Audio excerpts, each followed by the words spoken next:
অৱশেষত সিদ্ধান্ত ল'লোঁ যে ট্ৰেইনত উঠি বহুত দূৰলৈ গুচি যাম আৰু সিদ্ধান্ত মতে কাম একেবাৰে ওলাই মেলি ৰেডি হৈ আহিছোঁ আৰু এতিয়া কোনখন ট্ৰেইনত মই যাওঁ আপোনালোকক দেখুৱাব খুজিছোঁ যাওঁচোন বলক চাওঁ তাৰ আগতে ভাবিছোঁ যে যোৱাৰ আগতে কিবা এটা খাই লোৱাটো ভাল কাৰণ ক'ৰবালৈ গ'লে বোলে খালী পেটে যাব নাপায় বুলি আগতে কোৱা আছে নহয় সেইকাৰণে ভাবিছোঁ খালী পেটে যোৱাতকৈ কিবা এটা খাই লওঁ কাৰণ যিহেতুকে দূৰ জাৰ্ণি সেইকাৰণে ভাবিছোঁ যে অকণমান গধুৰ কিবা এটা খাওঁ পাতল কিবা এটা খালেতো ভোক লাগিব সেইকাৰণে গধুৰ কিবা এটা খাই লৈ একদম মানে টেনশ্যন নোহোৱাকৈ যাওঁ আৰু এতিয়া যিহেতুকে খাব লাগিব আৰু খোৱাৰ আগতেতো চিলেকশ্যনটো কৰিব লাগিব যে কি খালে ভাল হ'ব সেইকাৰণে খোৱাৰ আগতে কি খাওঁ প্ৰথমতে চিলেকশ্যনটো মেইন তাৰপাছতে খোৱাৰ টেষ্টটো আহিব কাৰণ কি খাম প্ৰথমতে চিলেকশ্যন কৰি নল'লে পাছত মুখৰটো পেটতে থাকিব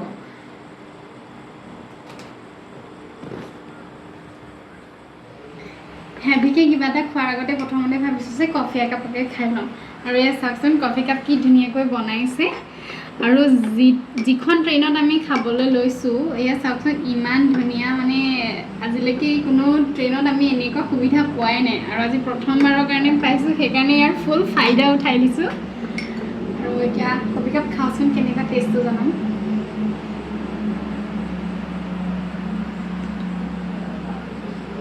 সঁচাকৈ বহুত বেছি টেষ্টি হৈছে কফি কাপ খাবলৈ আৰু আপোনালোকে জানি আচৰিত হ'ব এই ট্ৰেইনখন ক'ত আছে আচলতে মই ইমান দেৰিৰ পৰা আপোনালোকক যি ছাছপেন্স দি আছোঁ এয়া কোনো মানে চলন্ত ট্ৰেইন নহয় এইখন মানে মুভমেণ্ট নকৰা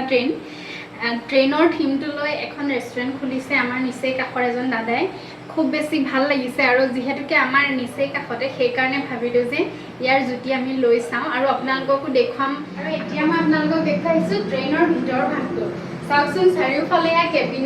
এই যিখন ৰেষ্টুৰেণ্ট বনাই উলিয়াইছে সম্পূৰ্ণ এখন চলন্ত ট্ৰেইনৰ দৰে তেওঁলোকে বনাই উলিয়াইছে চাওকচোন এইফালে কেবিন এইফালেও কেবিন আপোনালোকে যোনটো কেবিনেই ভাল পায় সেইটো কেবিনেই চুজ কৰি আপোনালোকে ধুনীয়াকৈ খোৱা বোৱা কৰিব পাৰে প্ৰতিটো কেবিনতে এইদৰে খোৱা বোৱাৰ সু ব্যৱস্থা কৰি দিছে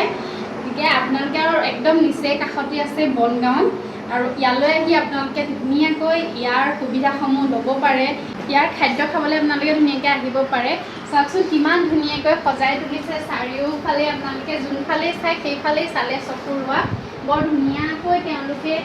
গোটেইখিনি সজাই তুলিছে ইয়াৰে খাদ্যৰ কিন্তু একেবাৰে তুলনাবিহীন এয়া চাওকচোন শ মানুহে ইয়াতে আহি তেওঁলোকৰ ফিডবেকসমূহ দি থৈ গৈছেহি তেওঁলোকৰ কোনো ধৰণৰ প্ৰচাৰ চলোৱা নাই আৰু এতিয়া যিহেতু এওঁলোকৰ যিজন অ'নাৰ আছিলে তেখেতকো মই সুধিছিলোঁ যে মই ভিডিঅ' কৰিব পাৰিম নেকি তেওঁ ক'লে যিসকলে খাব তেওঁলোকে আহি যদি ভাল পায় আমাৰ খাদ্যখিনি ভাল পায় তেতিয়াহ'লে তেওঁলোকে নিশ্চয় দুজনক ক'ব তেনেকৈ আমি মানুহ অহাটো বিচাৰোঁ আৰু তেওঁ সেইকাৰণে তেওঁৰ ফালৰ পৰা একো বাইক দিব নিবিচাৰিলে আৰু আমিও এইটো প্ৰচাৰৰ কাৰণে একচুৱেলি অহা নাই আমিও আমাৰ নিচেই কাষতে যিহেতুকে খুলিছে সেইকাৰণে ভাবিলোঁ যে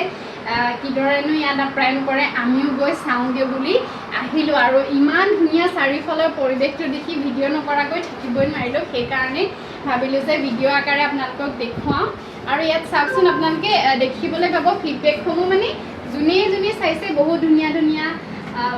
ফিডবেক দি থৈ গৈছে বহুত শুভেচ্ছা জনাইছে তেওঁক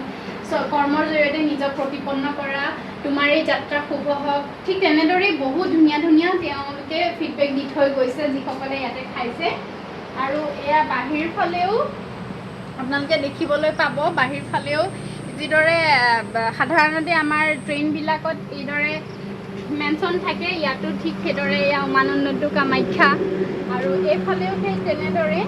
যিদৰে ট্ৰেইনখনৰ থিম লৈছে ঠিক সেই একদম একেদৰেই প্ৰতিটো দিশৰ ওপৰত গুৰুত্ব দি তেওঁলোকে খুব ধুনীয়াকৈ সজাই তুলিছে আৰু এতিয়া মই আপোনালোকক দেখুৱাবলৈ লৈছোঁ এই ট্ৰেইনখনৰ সন্মুখৰ ভাগটো এয়া চাওকচোন সম্পূৰ্ণ এখন ট্ৰেইনৰ আকাৰে এওঁলোকে ইমান ধুনীয়াকৈ সাজি উলিয়াইছে আৰু এই যে যিখন ট্ৰেইন আপোনালোকে দেখিছে এয়া আপোনালোকক সম্পূৰ্ণ মই গোটেইখিনি দেখুৱাবলৈ যত্ন কৰিছোঁ এইখন আছে আমাৰ বনগাঁৱত আৰু যাৰ নাম হৈছে যাত্ৰী এক্সপ্ৰেছ ফেমিলি ধাবা আপোনালোকে ইয়ালৈ আহিব পাৰে ইয়াৰ খাদ্যৰ আপোনালোকে সোৱাদ ল'ব পাৰে একদম অতুলনীয় খাদ্যৰ সোৱাদ আৰু এইখনেই হৈছে আমাৰ অতি মৰমৰ যাত্ৰী এক্সপ্ৰেছ ফেমিলি ধাবা আৰু এই ধাবাখন আছে 37 নম্বৰ ৰাষ্ট্ৰীয় ঘাইপথৰ একদম সমীপত কমাৰগাঁও টু দেৰগাঁৱৰ সোঁমাজত বনগাঁৱতে অৱস্থিত। আপোনালোকেও এই ধাবালৈ আহি আপোনালোকে পৰিয়ালৰ সৈতে এটা খুব সুন্দৰ সময় অতিবাহিত কৰিব পাৰিব। এবাৰ আহি চাব আৰু ইয়াৰ খাদ্যৰ জুতি লৈ চাব। আৰু এতিয়া আমি দুইজন গৈছোঁ ধুনীয়াকৈ খাবলৈ বুলি, যিহেতুকে আমি অৰ্ডাৰ দি থৈ আহিছিলোঁ। এতিয়া খাব পৰা হৈ গ'ল, তেওঁলোকে আমাক মাতি আছে। আৰু এতিয়া যাওঁচোন বোলো একদম ধুনীয়াকৈ দগৰি খাওঁগৈ। আমাৰ খানা এতিয়া আহি গ'ল, এই চাওকচোন ইমান ধুনীয়াকৈ দিছে, দেখিয়ে খাওঁ খাওঁ লাগিছে নহয়নে? এতিয়া খানা অহাৰ পাছত আৰু ৰ'বলৈ নাই, গতিকে এতিয়া খোৱাৰহে কথা। আৰু আমি বৰ বিশেষ তেনেকৈ একো অৰ্ডাৰ দিয়া নাই। এয়া মিক্স ভেজ আছে আৰু এয়া বাটাৰ পনীৰ মছলা। এতিয়া টেষ্টটো লৈ চাওঁ। অৱশেষত আমি খাবলৈ আৰম্ভ কৰিলোঁ। খানা আৰু সন্মুখত থৈ দিয়াৰ পাছত ৰৈ থাকিবতো নোৱাৰি, সেইটো যে মোৰ কাৰণে একেবাৰে মানে অসম্ভৱ কথা। সন্মুখত খানা থাকিলে ৰৈ থাকিব নোৱাৰোঁ। আৰু এতিয়া খাই চাওঁ।